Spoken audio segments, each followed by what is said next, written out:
do paciente estar tecnicamente morto, seus órgãos estão vivos.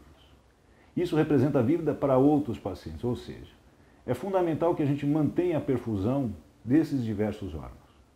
Para isso, a gente tem aqui que pensar em tripés importantes. O primeiro tripé é o tripé hemodinâmico. Ora, todo paciente que tenha uma propensão a ser doador, ele precisa ter catéter central e pressão arterial invasiva. Porque através desses dois métodos é que a gente vai conseguir controlar a hemodinâmica desse paciente. Para que a gente evite a hipotermia, e a hipotermia é classificada com uma temperatura por volta de 35 graus ou menos, a gente tem que aquecer esse paciente. Os métodos que a gente usa hoje, que são mais fáceis de serem replicados, é a manta térmica. Porém, existem situações onde a gente precisa, nesse tipo de paciente, colocar a infusão de aquecimento de líquido a 43 graus, e não dá para fazer isso do ponto de vista periférico. Então, por isso que a gente usa esse catéter central, dentre outras funções. E aí fica a grande dúvida, o que é manter um paciente estável? Então, existem critérios bem definidos. A pressão arterial mínima desses pacientes, que é a média, é acima de 65 milímetros de mercúrio. Ora, mas se todos lembrarem que a maior parte dos pacientes que são candidatos a doadores tem trauma crânioencefálico. E a maioria desses pacientes, numa primeira fase, eles fazem uma coisa chamada tempestade simpática. De onde vem essa tempestade simpática? Da hipertensão intracraniana. Então a gente pode encarar alguns pacientes que na primeira fase eles fazem pico hipertensivo, taquicardia. Nesses casos a gente tem que intervir com droga vasoativa.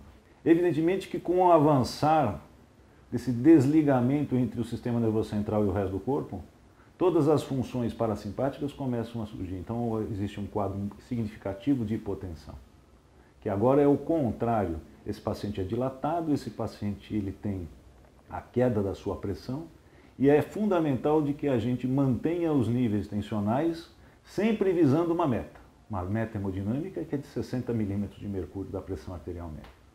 Dessa forma a gente continua agora a infundir o volume em torno de 30 ml por quilo, e não esquecer, neste caso, diferentemente da ressuscitação da sepse, esse líquido é aquecido em torno de 43 graus. Ela vai nortear, não exclusivamente, mas ela vai ser associada a outros parâmetros para que a gente consiga atingir essa meta. Ou seja, se eu tenho uma PVC menor de 4, eu estou dando volume para esse paciente em 30 minutos. Se eu atinjo essa pressão e eu não tenho mais nenhuma outra disfunção, eu vou avaliando a flutuação da PVC. Então, o que eu acho que é fundamental, que a gente defina alguns tipos de meta. Basicamente, a pressão arterial, que é o padrão hemodinâmico fundamental, a diurese, que tem que ser maior do que meio ml por quilo, hora, e os outros dados que, porventura, a gente venha a usar, serão só para ajustar a nossa conduta. Passando essa fase do quadro hemodinâmico, a gente passa para um órgão que está contíguo, que é o pulmão. A grande maioria dos pacientes que têm indicação de transplante de órgãos, normalmente eles têm um acometimento central. Normalmente eles são pacientes mais jovens. Não significa que sejam todos. Mas a grande maioria deles não tem problemas específicos do pulmão. Então, ora, a gente pode dividir esse grupo de controle respiratório em duas partes. O primeiro, que é o grupo simples, que não tem problema nenhum no pulmão. O que é fundamental?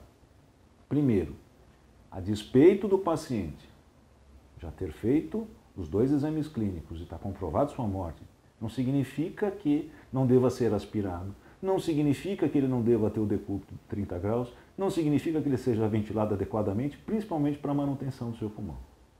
Então, o guideline mundial mostra que manter uma ventilação de proteção com um platô em torno de 30 centímetros de água, um PIP baixo em torno de 5 centímetros, em torno de um volume em torno de 5 a 8 ml por quilo, deve manter esse paciente com uma proteção pulmonar, desde que ele mantenha uma saturação acima de 90% com a menor fração inspirada de oxigênio. Então, eu não preciso colocar todo mundo a 100%. Isso também é um outro problema que a gente enfrenta no dia a dia dos atendimentos de emergência. Agora, e se o paciente tem uma doença pulmonar?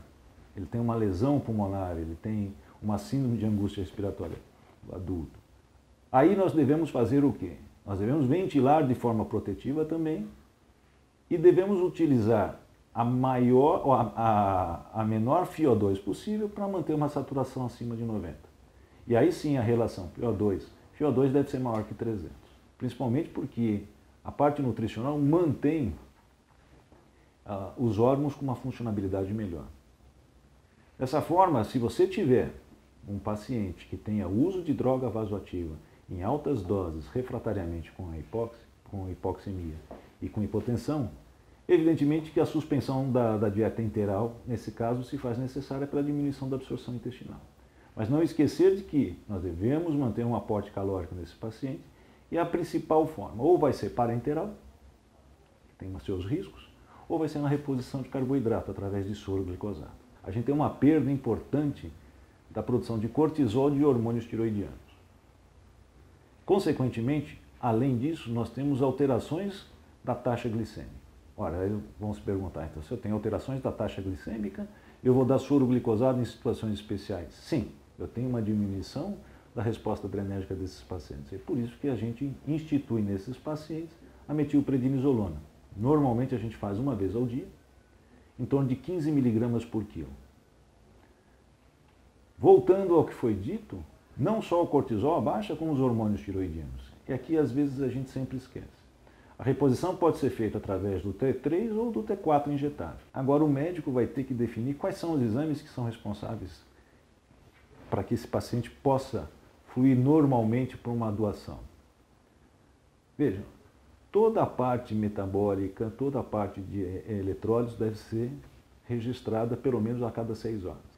É fundamental que peçam-se as sorologias, vírus A, B e C, levando em consideração que somente o antígeno HBsAg é que contraindica o transplante, os demais eles não contraindicam o transplante. Por fim, o que a gente tem de mensagem final para todo mundo? Basicamente, é o conhecimento de cada um, a curiosidade em aprender a lidar com esse tipo de paciente, que vai fazer com que essa manutenção seja eficaz. Relembrando que esses pacientes, apesar de estarem legalmente mortos, eles vão proporcionar vida a outras pessoas.